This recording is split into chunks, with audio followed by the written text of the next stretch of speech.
नमस्कार, मी श्वेता भालेकर परब. महाराष्ट्र एक पाऊल पुढे या कार्यक्रमात आपल्या सर्वांचं स्वागत. विकसित महाराष्ट्र 2047च्या व्हिजन डॉक्युमेंटला आणि त्याच्या अंमलबजावणीसाठी व्हिजन मॅनेजमेंट युनिट स्थापन करायला मंत्रिमंडळ बैठकीत मान्यता मिळाली. विशेष म्हणजे स्वातंत्र्याच्या 100 वर्षांसाठी 100 उपक्रम आखले आहेत. 150 पेक्षा जास्त मापदंड आणि 500 पेक्षा जास्त टप्पे निश्चित केलेले आहेत. या उपक्रमांसाठी प्रगतिशील कृषी, शाश्वत नागरी शहरी विकास, सर्वसमावेशक शिक्षण आणि कौशल्य विकास, सुशासन, प्रशासन हे उद्दिष्ट निश्चित केलेली आहेत. मुंबईमध्ये इंडिया मेरीटाईम वीकचं आयोजन केले. या परिषदेमध्ये 50हून अधिक देश सहभागी झालेत. पंतप्रधान नरेंद्र मोदी या परिषदेला उपस्थित होते. भारताच्या सागरी सीमा आणखी सुरक्षित कशा केल्या जातील, त्या आणखी समृद्ध कशा होतील, तसंच समुद्री मार्गाने होणारे व्यापार कसे सुलभ होतील यासाठी केंद्र सरकार सातत्याने प्रयत्नशील आहे आणि याचाच एक भाग म्हणून इंडिया मेरीटाईम वीकचं आयोजन केले गेले. देशाचे गृहमंत्री अमित शहा यांच्या हस्ते पंतप्रधान मत्स्य संपदा योजनेअंतर्गत खोल समुद्रामध्ये मासेमारी करणाऱ्या नौकांचं सहकारी संस्थांना वितरण आणि उद्घाटन पार पडलं. यावेळी प्रातिनिधिक स्वरूपामध्ये लाभार्थ्यांना 2 नौका दिल्या गेल्या. भविष्यामध्ये भारताच्या मत्स्य संपत्तीच्या क्षमतेमध्ये वाढ होईल आणि त्याचा लाभ मत्स्य व्यवसाय क्षेत्रामधल्या मच्छीमारांना थेट होईल, असं अमित शहांनी म्हटलंय.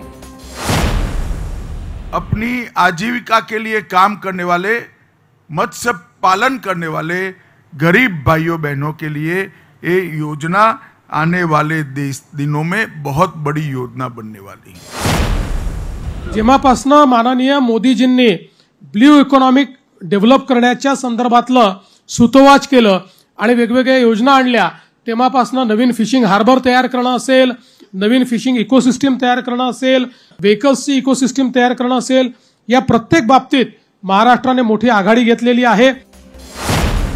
वातावरणीय बदल आणि पर्यावरण संवर्धनाच्या क्षेत्रामध्ये भारताचं नेतृत्व अधोरेखित करणारी मुंबई क्लायमेट वीक अर्थात मुंबई वातावरण सप्ताह ही जागतिक स्तरावरची परिषद मुंबईमध्ये होणार आहे. संबंधित मुख्य कार्यक्रम 17 ते 19 फेब्रुवारी 2024 दरम्यान पार पडेल, अशी घोषणा मुख्यमंत्री देवेंद्र फडणवीसांनी केली. हा अत्यंत उपक्रम महत्त्वाचा आहे. 3.5 शक्तिपीठांपैकी एक असलेलं तुळजापूर शहर शक्तिपीठ रेल्वे मार्गाशी जोडलं जाणार आहे. राज्याच्या ग्रामीण भागातल्या रेल्वे प्रकल्पांना गती मिळावी यासाठी 50% आर्थिक सहभागाचं धोरण शासनानं स्वीकारलंय. धाराशिव जिल्ह्यामध्ये तुळजाभवानी मातेच्या दर्शनासाठी मोठ्या प्रमाणात भाविक येत असतात. या भाविकांच्या सोयीसाठी सोलापूर, तुळजापूर, धाराशिव हा रेल्वे मार्ग ब्रॉडगेज केला जातोय.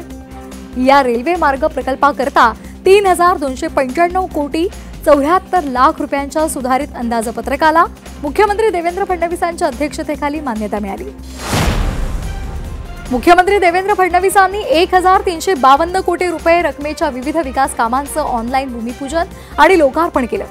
नीरा देवघर, जिहे कटापूर, टेंभू उपसा योजनेच्या वेगवेगळ्या टप्प्यातून दुष्काळी तालुक्यांना पाणी दिल्याचं मुख्यमंत्र्यांनी सांगितलं.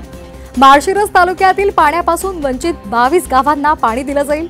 नीरा देवघर प्रकल्पामध्ये 3 उपसा सिंचन योजनांना सुधारित प्रशासकीय मान्यता दिली जाईल, अशी ग्वाही मुख्यमंत्र्यांनी दिली आहे.